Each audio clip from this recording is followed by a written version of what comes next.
চীনে ১১তম silk road আন্তর্জাতিক চলচ্চিত্র উৎসব অনুষ্ঠিত হতে চলেছে আগামী ২১ হতে ২৫ সেপ্টেম্বর। মূল প্রতিপাদ্য বিষয় সংযুক্ত বিশ্বের জন্য সিল্ক রোড আলোকিত চাংআনে চলচ্চিত্র, যেখানে বিশ্বের বিভিন্ন প্রান্ত থেকে চলচ্চিত্র নির্মাতা ও বিশেষজ্ঞরা সমবেত হবে।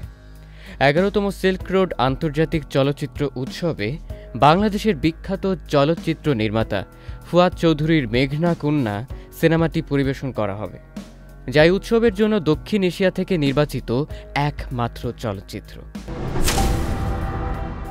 মানব পাচারের বিরুদ্ধে সচেতনতামূলক চলচ্চিত্র মেঘনা কন্যা গত ঈদ উল ফিতরে মুক্তি পায়।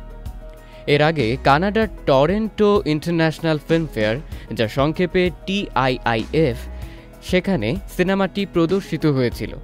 প্রেক্ষাগৃহে মুক্তি পাওয়ার পর সারা দেশের শিল্পকলা একাডেমিগুলোতে ও সীমান্তবর্তী জেলায়, যেখান থেকে পাচারের সম্ভাবনা বেশি হয়, সেসব জায়গাগুলোতে দেখানো হয় মেঘনা কন্যা।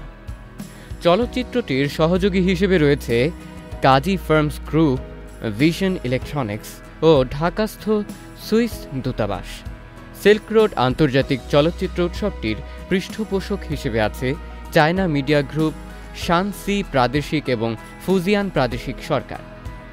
উৎসবের মূল কার্যক্রমের মধ্যে রয়েছে চলচ্চিত্র প্যানোরামা, চলচ্চিত্র ফোরাম এবং বিভিন্ন দেশ থেকে আগত চলচ্চিত্র বিশেষজ্ঞ ও প্রখ্যাত ব্যক্তিত্বদের অংশগ্রহণে অনুষ্ঠিত হতে যাওয়া গোল্ডেন সিল্ক রোড অ্যাওয়ার্ডের বিচার পর্ব।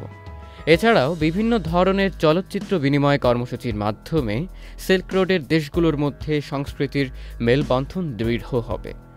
২৫ সেপ্টেম্বর উৎসবের সমাপনী ও পুরস্কার বিতরণী অনুষ্ঠিত হবে। এই উৎসবে অংশ নেবেন বেশ কিছু বিশিষ্ট চলচ্চিত্র নির্মাতা এবং বিশ্লেষক। সাজিদ আজমাইন, চ্যানেল আই। ২৫০টিরও বেশি ডিজাইন অপশন নিয়ে ওয়ালটন স্মার্ট ফ্রিজ, বোঝে আপনার প্রয়োজন।